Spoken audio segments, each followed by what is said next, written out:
ये कारण क्या है? आजकल बड़े लोगों के ऊपर कटाक्ष हो रहे हैं आप। नहीं, कटाक्ष तो ऐसा कोई विषय नहीं है कि जिसमें कटाक्ष हो, और पब्लिक मोड में है, राजनीति में है, तो समय आने पर जवाब भी देना चाहिए।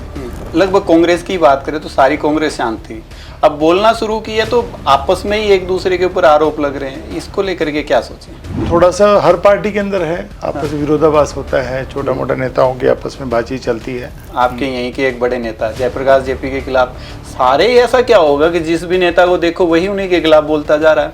नहीं, वो बड़े नेता की बाकियों में कमी है। अच्छा ये बात मुस्कुरा के कह रहे हो आप? तो फिर हंस के ही बोलेंगे, प्रधान का नाम है तो आपको हाँ, ये जरूर है कि कुछ चीज़ें जो हैं उनके द्वारा की हुई शायद पसंद नहीं आती, मेरे को भी नहीं आती या और नेताओं को भी नहीं आती। तो बीजेपी से तो लोग तरस थे, और उसी में विषय में ये था कि हरियाणा में सरकार आए। अब तो इनेलो वाले भी कह रहे हैं कि कांग्रेस आ रही थी, कांग्रेस वालों ने खो दी। सबसे बड़ा जो कारण मानता हूँ, ईवीएम में जो टेम्परिंग हुई है, वो एक बहुत बड़ा कारण था। कारण सच में यही है या फिर कांग्रेस में भी कुछ कमी रही है? बहुत सारे ऐसे नेता हैं जो करते हैं पार्टियों में लेग पुलिंग करते हैं, जो भी मैं मानता हूँ नुकसान कि भाई 10 सालों से जो संगठन का, 11 सालों से जो संगठन का नहीं होना, वो भी हमारा एक कारण था। और अभय सिंह चौटाला तो आज बात अपने आप को सीएम का मटेरियल बोलते हैं, ये कि मैं सीएम का मटेरियल हूँ। अगर इनके विवाद देखेंगे तो पंच और सरपंचों से लड़ते घूम रहे हैं।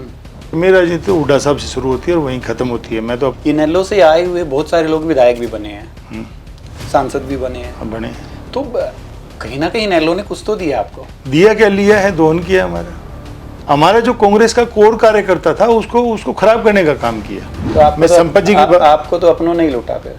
हाँ, कुछ तो हुआ ही है, सबको पता है, आपको भी पता है। नमस्कार, आप सत्य खबर देख रहे हैं और आज इस वक्त मैं हिसार में हूं और मेरे साथ मौजूद हैं अनिल मान।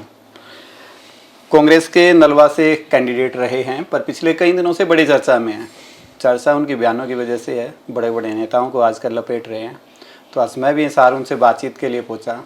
वैसे मान साहब को जब से मैं जानता हूं, मैं चाहे जयप्रकाश जेपी का चुनाव था उसमें की बात करें या उससे पहले की बात करें, जब भी मैंने देखा ये शांत आदमी रहने वाले हैं और कभी किसी के खिलाफ कटाक्ष नहीं करते। पर आजकल पता नहीं इनको कौन सी समझ में आ रही है, अच्छी खरी सुना रहे हैं लोगों को। कई इंटरव्यूज़ मैंने इनके देखे।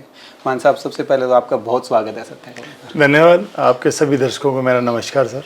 दूसरा, राजनीति का ज़्यादा असर है, ये कारण क्या है? आजकल बड़े लोगों के ऊपर कटाक्ष हो रहे हैं आपके। नहीं, कटाक्ष तो ऐसा कोई विषय नहीं है कि जिसमें कटाक्ष हो, और पब्लिक मोड में है, राजनीति में है, तो समय आने पर जवाब भी देना चाहिए, आपको बोलना भी चाहिए, और पब्लिक सुनना भी चाह रही है कि मान साहब क्या उनके विचार और क्या विचार रखते हैं, क्या सोचते हैं।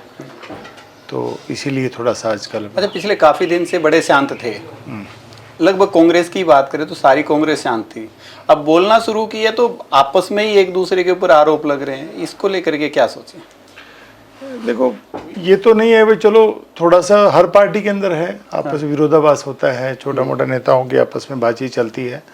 पर कांग्रेस पार्टी एक है, एक थी और एक रहेगी। मैंने तो हिसार की बात करूँ, 3-4 नेताओं को देखा। आपके यहीं के एक बड़े नेता जयप्रकाश जेपी के खिलाफ सारे ऐसा क्या होगा कि जिस भी नेता को देखो वही उन्हीं के खिलाफ बोलता जा रहा है? या तो उनमें कमी बहुत ज़्यादा है, या फिर आप लोगों में इतनी अक्षमता नहीं है कि उनके बराबर चल पाए। नहीं, वो बड़े नेता की बाकियों में कमी है। अच्छा ये बात मुस्कुरा के कह रहे हो आप? तो फिर हंस के ही बोलेंगे, प्रधान का नाम है तो आपको जो आप सुनना चाह रहे हैं। ऐसा कोई विषय नहीं है। अब उनकी एक शैली है काम करने की, और वो अपने हिसाब से काम करते हैं। कौन सी शैली? थापी मार वाली, झूठ बोलने वाली? लोग आरोप इस प्रकार के बड़े लगाते हैं। अब इस पे मैं नहीं बोल सकता। इस पे मैं कोई ज़्यादा स्टिक जवाब नहीं दे पाऊंगा, क्योंकि मेरा कोई ऐसा विषय रहा नहीं थापी के, वो थापी का या कोई ऐसी बात का। हाँ, ये जरूर है कि कुछ चीज़ें जो हैं उनके द्वारा की हुई शायद पसंद नहीं आती, मेरे को भी नहीं आती या और नेताओं को भी नहीं आती। पर क्योंकि हमें तो सरकार लेके आनी थी, हम सबको मिलके जो है कांग्रेस की सरकार लेके आनी थी। लोग 10 साल से इंतज़ार कर रहे थे कि कांग्रेस की सरकार आए और उनके काम होंगे। 10 साल में पूरे हरियाणा में आपने देखा है बहुत बुरा हाल है।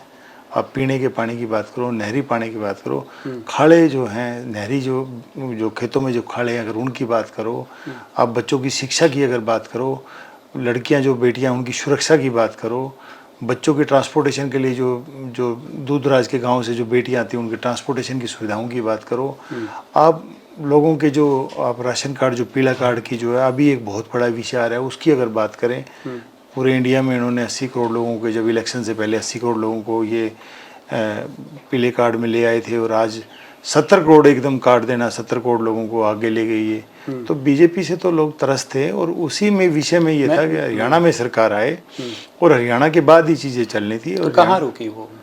अब लोग तो बड़े रुके भी मारे थे। और दूसरे छोड़ो, अब तो इनेलो वाले भी कह रहे हैं कि कांग्रेस आ रही थी, कांग्रेस वालों ने खो दी।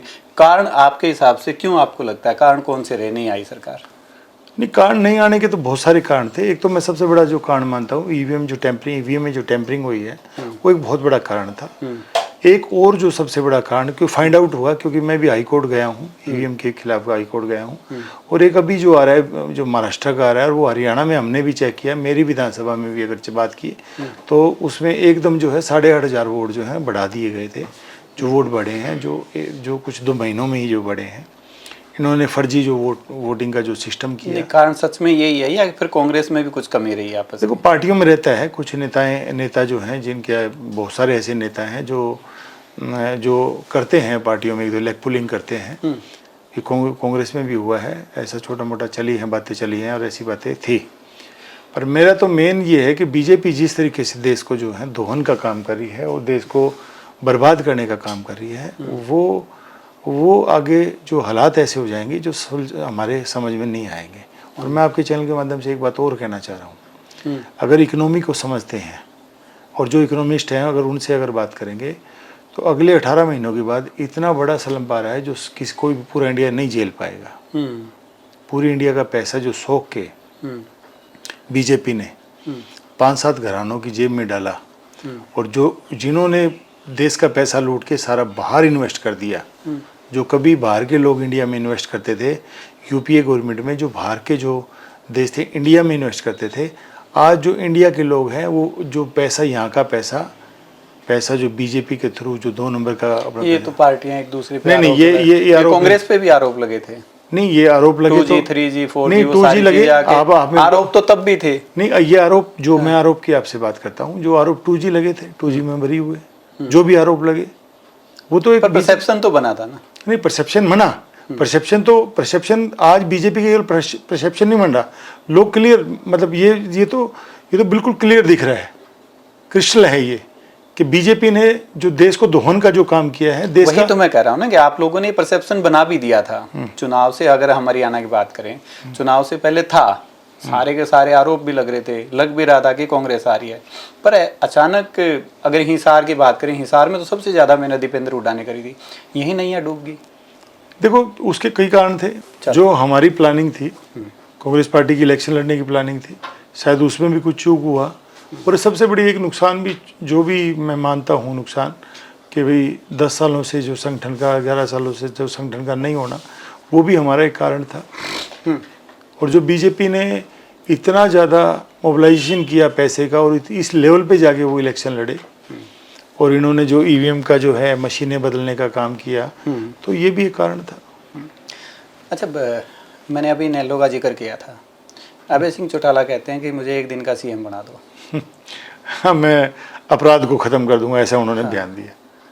मैं आपको एक बात बताना चाह रहा हूँ कि 2003 में जो अभय सिंह जो बयान दे रहे हैं, 2003 में सरकार किसकी थी और पूरे हरियाणा को पता है। ये राज जो चलाते थे रोहतक जेल से चलाते थे, माफिया के थ्रू जो है ये जो देश में जो हरियाणा में राज करते थे ये लोग। ये कहाँ से अपराध खत्म कर देंगे? सरेआम लोगों की बातें हैं। और अभय सिंह चौटाला तो आज बात अपने आप को सीएम का मटेरियल बोलते हैं, ये कि मैं सीएम का मटेरियल हूँ। अगर इनके विवाद देखेंगे तो पंच और सरपंचों से लड़ते घूम रहे हैं। ये कौन सा विषय है? अभी इन्होंने, इनके पास एक नेता थे, हमारे मित्र थे, उसके खिलाफ एक बयान आया, मीनू बेनीवाल के। हाँ, मीनू बेनीवाल के खिलाफ इन्होंने बयान दिया। बड़ा मतलब मैं शोभनीय नहीं मानता उसको कि किसी आदमी के बारे में ये बोलना जी ये तो हमारे बर्तन और ये बात करते हैं। मैं ज़्यादा मीनू बेनीवाल के अभी तो काफ़ी साल हो गए, 20 साल हो गए, मैं नहीं मिले हम आपस में, पर जितना मैं जानता हूँ मीनू को, वो अपने ज़मीर का आदमी है। वो उसने अपनी मेहनत से यहाँ पहुँचा आज वो। इसको दर्द है अभय चौटाला को। कभी अभय चौटाला ओलंपिक संघ का प्रधान होता था, आज मीनू बेनीवाल है। एक साधारण परिवार से वो इस लेवल तक पहुंच गया, तो उसको ये कहना जी हमारे बर्तन उठाता था, ये कौन सी शोभनीय बात है? कोई भी मेहनत करके आगे बढ़ सकता है। हाँ, इनको इसी बात का दर्द है। आज जो अभय चौटाला जो चौधरी भूपेंद्र सिंह हुड्डा साहब के खिलाफ बयान दे रहे हैं, उसका मीनिंग क्या है, उसका मतलब क्या है, और कौन सीरियस लेता है अभय चौटाला को? कौन बयान देता है? इसकी बात को कौन सीरियस लेता है? अब तो अभय चौटाला को मैं नहीं समझता। और एक्चुअल में उनकी जो मानसिकता है, जो सोच है, जो कांग्रेस के प्रति जो उनकी सोच है और हुड्डा साहब के प्रति जो सोच है, वो सरासर गलत है। उनको विचार भी करना चाहिए कि अगर आपको पॉलिटिक्स में वापसी करनी है, पहली बात तो ये है कि रिजेक्टेड है ये लोग जो है, जेजेपी और इनेलो जो है, ये हरियाणा की जो सोशल समाज है हमारा, उससे रिजेक्टेड लोग हैं। जब ये सत्ता में थे तो इन्होंने इतने बड़े अत्याचार किए हैं, लोगों को घर बुला बुला के उनके हाथ तोड़े हैं, किसी को बोलते कि हेलीकॉप्टर में इन्होंने ये किया और वो किया। इनके बारे में बहुत धारणाएं चलती हैं, तो इनको तो बड़ा सोच समझ के बयान देना चाहिए। पर रिजेक्ट तो कांग्रेस को भी कर ही दिया लोगों ने। नहीं, रिजेक्ट, हम इलेक्शन आ रहे हैं पर रिजेक्ट नहीं हुए। आज भी मैं आपसे बोल रहा हूँ, क्या चौधरी भूपेंद्र सिंह हुड्डा साहब का नाम लेते हैं लोग, रिस्पेक्टफुल लेते हैं, हुड्डा साहब बोलते हैं। अब दीपेंद्र हुड्डा का बात बोलें, किसी से बात करें, बहुत मेहनती है। उस परिवार का कभी भी बयान नहीं आता उसका, क्योंकि राहुल गांधी जी का कभी किसी के प्रति नेगेटिव बयान नहीं आता। आज पूरी बीजेपी का जो तंत्र है वो राहुल गांधी जी के खिलाफ है, उनको पता नहीं क्या क्या साबित करने के लिए। आज पूरे जो है, पूरा जो बीजेपी का तंत्र है, उनका कभी पलट के बयान नहीं आता। हम हरियाणा की अगर बात करें, अभी एक आपका बयान और था इनेलो को लेकर के कि आपकी पार्टी में कुछ इनेलो वाले आ गए हैं और उनकी वजह से ये सारा कुछ हो रहा है। हाँ बिल्कुल, ये जो कुछ जो लोग हमारे पास जब ये पार्टी में मूवमेंट हुई और जब ये पार्टी जो टूटी, इनेलो जो पार्टी है, जब ये ठीक है खत्म होने के कगार पे पहुंचे, और जो कुछ अच्छे लोग थे, अच्छे लोगों का जो जमावड़ा था इसमें, जो अच्छे इनके वर्कर्स थे, अच्छे जो कुछ लोग जो लीडर्स भी थे, उन्होंने पार्टी ज्वाइन की हमारी। हमने उनका वेलकम भी किया, उनका मान सम्मान भी, कांग्रेस पार्टी ने पूरा मान सम्मान दिया। पर कुछ नेता, 70% इनके नेता, 80% नेता, जिन्होंने, जो हमारे कांग्रेस की रीढ़ की हड्डी थे, जो हमारे कार्यकर्ता थे, जो कांग्रेस माइंड के हमारे जो बाई बर जो कांग्रेसी थे, उनको कूनियाँ मारने का काम किया, उनको जो है पीछे धकेलने का काम किया, उनको बेइज्जत करने का काम किया। तो मेरा तो यही बयान था कि ये जो समय भू जो कोई सीएम कहता है या मंत्री कहते हैं, हाँ। ये लोग जो है वापसी अपनी पार्टियों में चले जाएं। ऐसे समाज के लिए, ऐसे लोगों के लिए कांग्रेस पार्टी में कोई जगह नहीं है।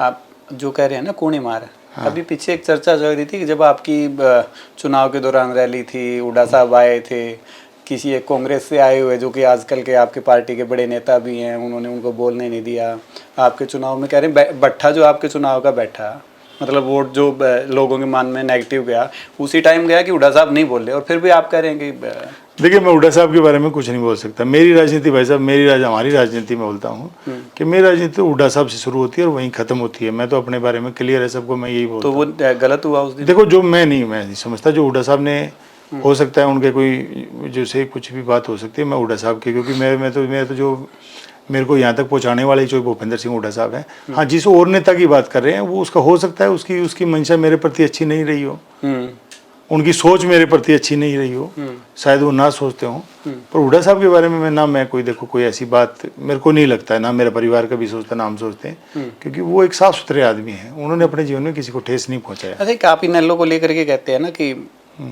ये कांग्रेस का इनेलोकरण हो गया, ये तो बहुत सारे लोग भी कहते हैं, पर आप एक बात देखिए, पिछली बारी और इस बार भी इनेलो से आए हुए बहुत सारे लोग विधायक भी बने हैं, सांसद भी बने हैं, तो कहीं ना कहीं इनेलो ने कुछ तो दिया आपको। दिया क्या, लिया है, दोहन किया।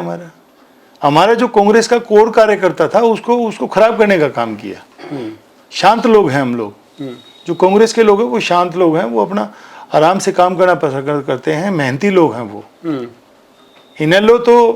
इनेलो का तो उनका जो शैली है वो तो रोज मंत्री बन के सोते हैं। तो कांग्रेस वाले बीजेपी में चले गए, ये भी एक चर्चा रहती है। हाँ, कुछ ऐसा हुआ कि थोड़ा जब सरकारें बनती है तो मूवमेंट्स होते हैं, कुछ लोग चले गए। आज की बात करते हैं, जब आज हम लोगों में घूम रहे हैं, बात कर रहे हैं, तो लोग जो है कांग्रेस का वापसी आ रहे हैं। जो ये बैकवर्ड का बोलते थे कि बैकवर्ड कांग्रेस से चला गया है, एससी वोटर जो चला गया है, आज वो सारा वोटर जो है वापसी जो शिफ्ट जो है कांग्रेस में आस्ते शिफ्ट हो रहा है। और कांग्रेस पार्टी जो अपना संगठन को मजबूत कर रही है।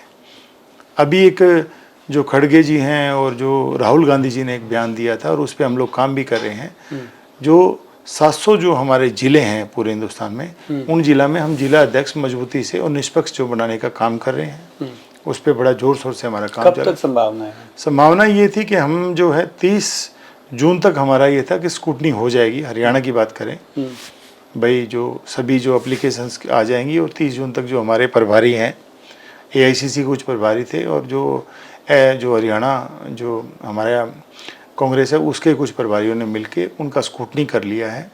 और वो जो हमारे VK हरिप्रसाद जी हैं, उनको हमने जो है सबमिट कर दिया है। अब वो जल्दी उस पर डिसीजन होने वाला है। बीजेपी आपसे पीछे शुरू हुई थी, उन्होंने अपने जिला अध्यक्ष भी सारे बनाए, आज सारे स्टेट की उन्होंने लिस्ट भी जारी कर दी, यानी कि जिला के नीचे के जो पदाधिकारी हैं। पर कांग्रेस के साथ तो हमेशा यही रहा है कि आज से नहीं, अशोक तंवर के बाद तो फिर कोई बन ही नहीं पाया यहाँ पे। तो वो चीज़ें आपको नहीं लगता कि कांग्रेस को डुबोने का वो भी चीज़ है? क्योंकि चुनाव के दौरान की बात देखें, चाहे कुमारी शैलजा की बात करें या किरण चौधरी आपके यहाँ से गए उनकी बात करें, सारे बड़े बड़े नेता एक दूसरे को काटने में ही लगे हुए थे। नहीं, ये तो नहीं है कि बड़े नेता आपस में काटने के लिए, शायद यही कहते हैं कि कुमारी शैलजा का जैसे ही इनके साथ प्यार हुआ संपत सिंह के साथ, उन्होंने भी फिर आपका साथ नहीं दिया। नहीं, मेरा कोई, देखो मेरे पास कोई ऐसा, मेरी विधानसभा में मैं नलवा की बात करूं तो मेरा किसी कुमारी शैलजा का कोई, मेरे को कोई भी किसी आदमी ने ये नहीं कहा कि शैलजा के किसी आदमी ने आके हमारे यहाँ कोई विरोध में कोई काम किया था। मैं देखो, मैं स्पष्टवादी हूँ, सीधा बोलता हूँ। कुमारी शैलजा का मेरी विधानसभा में कोई ऐसा आदमी नहीं था। तो मैं संपत जी की बात, आपको तो अपनों नहीं लूटा फिर? हाँ, कुछ तो हुआ ही है, सबको पता है, आपको भी पता है। अभी तो ये है भाई, हस्तिनापुर से बंधे हुए हैं तो थोड़ा सोच समझ के बोलना पड़ता है। तो यही बातें हैं। और संपत जी की बात रही उनकी, शायद वो तो उनका तो मैं रिकॉर्ड ही खराब बताता हूँ। संपत जी ने क्या करा, वो जब उनकी 2019 में जब टिकट कटी तो संपत जी उधर जो बीजेपी में चले गए थे। बीजेपी में बड़े वोट मांगे थे और ये कहा था मैं मर जाऊंगा, कांग्रेस में नहीं आऊँगा। जब उनकी 2024 में टिकट की तो बाप बेटू ने दोनों ने अपना नॉमिनेशन फाइल कर दिया। और नॉमिनेशन फाइल कर दिया, फिर जब दीपेंद्र हुड्डा ने उनसे बातचीत की और जब मुलाकात की, उसके बाद उन्होंने मेरे सिर पे हाथ धर दिया। और फिर आपको पता ही है जो उन्होंने किया। तो वो अभी नहीं, और अभी अभय चौटाला का भी बयान था कि जी संपत जी आएंगे, संपत जी आएंगे। तो मैं तो कहता हूँ भाई साहब लेके जाओ। मैं इसी भी आने वाला था तो वो कह रहे कि लेके जाओ। वो भाई का गंगा जी मिल जाते, दोनों एक जैसे हैं तो दोनों चले जाएं, एक अच्छी बात है। एक प्लेटफॉर्म पे जाएं, काम करें, उनकी अपनी पार्टी है। तो हिसार की बात करें ना, बड़े लीडर्स ही यहाँ पे रहते हैं, तो क्या उस हिसाब से हिसार का जो विकास है अब हो रहा है? बिल्कुल नहीं हो रहा। अगर आप देखेंगे अभी बारिश का टाइम है, अगर आप थोड़ा सा बारिश हो जाती है तो पूरा जो है हिसार चौक हो जाता है। अगर आप अगर ड्रिंकिंग वाटर की बात, पीने की पानी की बात करेंगे तो मैं सेक्टर 15 में रहता हूँ। हर वीक में 2 या 3 जो मेरे को टैंकर जो है, जबकि मेन जगह है, हमें यहाँ पानी डलवाना पड़ता है अपने घर में। ड्रिंकिंग वाटर नहीं है। इलेक्ट्रिसिटी की बात करें, बहुत बड़े बड़े कट हैं। किसी भी विषय पे बात करें, अगर हम थोड़ा सा और एरिया में जाते हैं जहाँ, तो वहाँ जो कि आम जो सुविधाएं हैं, अगर हॉस्पिटल में जाएं तो डॉक्टर्स नहीं हैं और दवाइयाँ जो बच्चों आम आदमी के लिए, कोई ऐसा काम मैं नहीं समझता कि बीजेपी ने कोई ऐसी छाप नहीं छोड़ी है कि हम उनको कोई 10 में से 1 नंबर भी दे पाए। और आपके विधायक जी तो मैं क्या बताऊं, उनकी एक अपनी शैली है, अपनी शैली में अलग से काम करते हैं, वो अलग ही चीज़ों को फॉलो करते हैं। उनके मेरे को यही नहीं समझ में आता वो नेता किसे मानते और क्या उनका बातचीत है। अगर बात करें, आज उनको विधायक बने मेरे ख्याल से तो 300 दिन के आसपास, 300 या 270-80 दिन के आसपास उनको हो गया है। अब उनकी अगर आप देखेंगे सोशल मीडिया अगर देखेंगे तो आज मैं चंडीगढ़ हूँ, आज मैं दिल्ली हूँ, आज मैं वहाँ हूँ, आज मैं फार्म हाउस पे पहुँचूँगा, तो उनकी भागदौड़ में कोई कमी नहीं है। हाँ, तो मेहनत तो कर ही रही है ना। हाँ, भागदौड़ में कोई कमी नहीं है। मेहनत तो ये है कि मेहनत तो जब दिखेगी जब वो धरातल पे आके लोगों का काम करेंगे, लोगों की समस्याएं सुनेंगे। और अब तो नया नहीं हुआ, एक भी नहीं हुआ काम। अब बताइएगा, अगर विधायक ने कोई काम किया हल्के में, जो रूटीन के जो प्रोसेस है, जो रूटीन में जो प्रोसेस चलता है, वो तो एक अलग चीज़ है। नई कोई चीज़ लगाया, नया कोई आयाम लगाया हो, नई फैक्ट्री लगाया हो, नया कोई बिजली घर उन्होंने बनवाया हो, या कोई वाटर का कोई प्लांट लगाया हो, कोई ऐसा उन्होंने कुछ किया ही नहीं। ऐसा कोई काम ही नहीं है जिसपे वो ये कह सके जी मैंने विधानसभा में ये काम कर दिया हो। अच्छा, आपने जिलाध्यक्ष के लिए भी अप्लाई किया? हाँ, मैंने अप्लाई किया है और होपफुली है कि जो अच्छे जो कैंडिडेट्स हैं उनको फाइंड आउट कर रही है कांग्रेस। हो सकता है शायद हमारा नाम भी आए। क्यों, वैसे कहूँ तो भाई अनिल मान को ही क्यों? नहीं, अनिल मान मतलब अनिल, मैं अपने बारे में ये कह सकता हूँ कि मैं बाई बर्थ कांग्रेसी हूँ और कांग्रेस के लिए ही काम करूँगा मैं, और तो मुझे कुछ आता नहीं। आप बाई बर्थ कहते हैं, बाई बर्थ से मान के चलो आपके पिताजी भी राजनीति में नहीं थे ना, हम तो साधारण कांग्रेसी लोग हैं भाई। अच्छा, देखो मैं तो ये कहता हूँ कि अपनी मेहनत से यहाँ पहुँचे हैं ना, कोई शॉर्टकट नहीं था। हाँ। आज अभय चौटाला जो खा रहा है, जो ऐसी ऐसी बातें कर रहा है, उसे क्या है, अपने फादर और अपने दादा के नाम का ही खा रहा है। उनकी खुद की तो कोई अचीवमेंट नहीं है ना। ठीक बात है भाई, ऐसे जो बड़े बड़े बयान दे रहे हैं उनका कंट्रीब्यूशन क्या है? हम कह सकते हैं कि हमने आके जो अपने लेवल पे जाके अपनी मेहनत से आज यहाँ पहुँचे हैं। तो मेरा तो सिर्फ यही है। अच्छा, राजनीति में बड़ी कचकच होती है। अनिल मान की पहचान है शरीफ सा आदमी, साधारण रहने वाला आदमी, बच्चों को पढ़ाने वाला, शांत रहने की शिक्षा देने वाला। आज वही कंट्रोवर्सियों में भी रहता है कि कोई उसके बारे में कुछ बोल दे, उसको भी बोलना पड़ता है। लगता है दोनों धंधे गलत, एक दूसरे के वो हैं, नहीं कोई विपरीत हैं। नहीं, ऐसा कुछ नहीं है। शांत क्या है, वो कहते भाई शांत है वो ज़्यादा गर्म है। जो शांत है वो ज़्यादा गर्म है, वो अपना जब उसको गुस्सा आता है तो वो अपने हिसाब से बात करता है। रही बात ये रही कि हाँ, ये जरूर है कि मैं जब मैंने राजनीति में कोशिश की थी तो बहुत से लोगों ने मुझे रोकने की भी बोला था कि जब आप सक्रिय राजनीति में आए तो बहुत से परिवार में भी लोग हैं जी आप नहीं कर पाओगे, क्योंकि यहाँ सिर्फ जो है जो दूसरे तरह के लोगों की बात है। फिर मैंने जब एनालाइज किया, जब मैंने देखा कि आज पूरे समाज में बोलते हैं कि राजनीतिक सभी लोग खराब नहीं है। पूरे समाज में जो है 2-4-5% लोग हैं जो गलत हैं, बाकी तो सारे अपना अच्छा काम, वो तो हर फील्ड में भी हर फील्ड में होते हैं।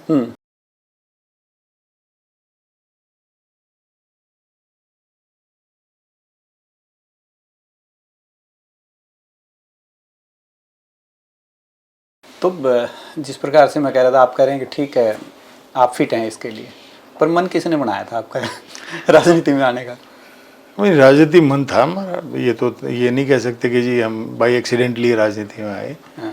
जब हमारे पुराना कुछ लोगों को हमने देखा कि राजनीति में आए हैं और उन्होंने अच्छा काम किया है, और हर आदमी की सोच है कि कुछ ना कुछ तो जीवन में कुछ ना कुछ तो हमें अच्छा करना ही है, तो उसी को लेके मैं राजनीति में आया हूँ। और सिर्फ मेरा एक ही मकसद है, काम काम और सिर्फ काम, और मुझे कुछ आता भी नहीं है। हार जीत एक अलग बात है, पर उसके बावजूद आपको लगता है कि राजनीति गलत फील्ड नहीं है? ना, बिल्कुल नहीं, हार जीत तो लगी रहती है। मैं स्पोर्ट्स से रहा हूँ, मैं बैकग्राउंड मेरा एज ए स्पोर्ट्समैन रहा है। क्या खेलते थे? मैं बॉक्सिंग में खेलता रहा हूँ। अच्छा। हाँ, अभी अच्छे लेवल पे हम लोग खेले हैं। भाई यही था कि भाई जब नेशनल गए और कभी सिल्वर मेडल आया और हम लोग हार गए फाइनल, तो नेक्स्ट डे ही हम जो है ना अपने मैट पे ग्राउंड पे थे, और अगले दिन हमने शुरुआत कर दी थी, वही अगली नेशनल की तैयारी है। तो वही मैंने विधानसभा में भी किया कि हम लोग विधानसभा में जब इलेक्शन हारे तो उसी दिन, उस सेम डे, अगर नेक्स्ट डे ही हमने अपने प्रोग्राम रखे और सबको एक्टिव कर दिया, भाई अभी कुछ नहीं, अभी अपना तैयारियाँ करो। अभी इन 7-8 महीनों में काफ़ी हमने अचीव भी किया है, काफ़ी काम भी किया है। जो कमियाँ थी हमने कमियों को भी देखा है, कारण भी फाइंड आउट किए हैं, क्या क्या कारण थे हमने कारण भी फाइंड आउट किए, और आगे ही हमें हिट ना कर। स्थानीय कोई बड़ा कारण आपको जो ऐसा लगा हो? स्थानीय मैं तो ईवीएम को टेम्परिंग को मानता हूँ। अच्छा। 100% जो है ईवीएम जो बीजेपी जो कर रही है, बीजेपी जिस तरीके से देश को होल्ड करने का काम कर रही है, जैसे अभी बिहार में किया, ये हर इलेक्शन में एक नया कोई ड्रामा जो है, जो इलेक्शन कमीशन के जरिए जो एक नई जो चीज़ लेके आते हैं, उससे ये सरकार बना जाते हैं। हरियाणा में भी यही हुआ। तो ये तो फिर आगे भी हो सकता है। नहीं, हम लड़ेंगे। मैंने एक भाषण में एक बात कही थी कि ये जो बीजेपी के लोग जो हैं, मैंने अपने विधानसभा में ये बात बोली थी कि बीजेपी इतनी आसानी से जाने वाली नहीं है। आप 1947 की लाठी और गोली के लिए तैयार रहो अगर इनको खदेड़ना है तो। मतलब इनकलाब जिंदाबाद करवाना पड़ेगा। मैं तो कह रहा हूँ कि हर कांग्रेसी को जो है आज तैयार रहना चाहिए कि इनको खदेड़ना है। चलो अब मैं फाइनल की तरफ लेके जाता हूँ इंटरव्यू को। मैं कुछ नेताओं के नाम आपके सामने रखूंगा, इमीडिएट आपको रिएक्ट करना उसको लेकर के कि वो कैसा आदमी है। भूपेंद्र सिंह हुड्डा मेरे लिए तो आदर्श है। दीपेंद्र हुड्डा मेरे लिए सब कुछ है। जयप्रकाश जेपी मेरे लिए एक साधारण नेता है। अभय सिंह चौटाला मैं उसको पसंद नहीं करता।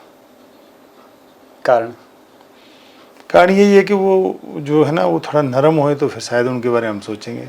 मैं क्या, पूरा हरियाणा ही सोचेगा। वो थोड़ा नायब सैनी के बारे में ज़्यादा नहीं जानता मैं। वैसे आज तक देख के क्या छवि बनी है उनकी?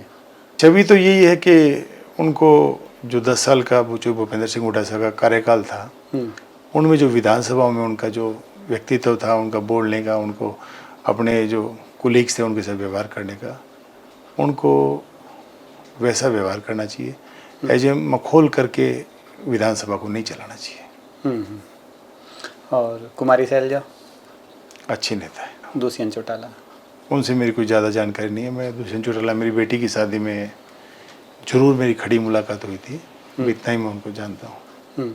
पर उनका जो, देखो मैं एक चीज़ बताना चाह रहा हूँ आपको उनके बारे में कि जब वो उन्होंने जेजेपी बनाई थी, उन्होंने भाषण दिया था कि मैं बीजेपी को जमुना पार छोड़ के आऊँगा। जो लोग हमें इन लोग मिलते थे, जेजेपी के लोग मिलते थे, तो सबके दिमाग में एक बात थी कि देवीलाल की छवि है। और फिर इनको मौका, जो भूपेंद्र सिंह हुड्डा साहब ने जब इनकी सीटें आई थी तो इनको मौका दिया था कि आप जो है आप आइए और सरकार में आप जो है ना आप अपनी सरकार बनाइए, हम लोग आपको सपोर्ट देंगे। उस टाइम ये बीजेपी के खाते में गए।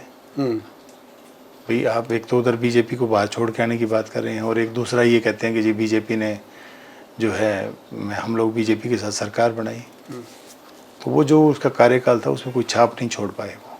आज लोगों का उनके प्रति बड़ा रोष है। अब वो देखते हैं कि वो कितने लंबे समय में वो अपना रोष को ठीक कर पाते हैं।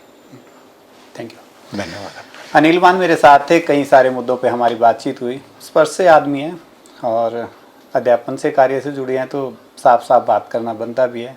खैर, आप लोगों को इनकी ये बातें कैसी लगी जो आज मैं इंटरव्यू के दौरान इनसे कर रहा था, आप कमेंट करके बता सकते हैं। सत्य खबर, सत्य, सटीक, बेबाक।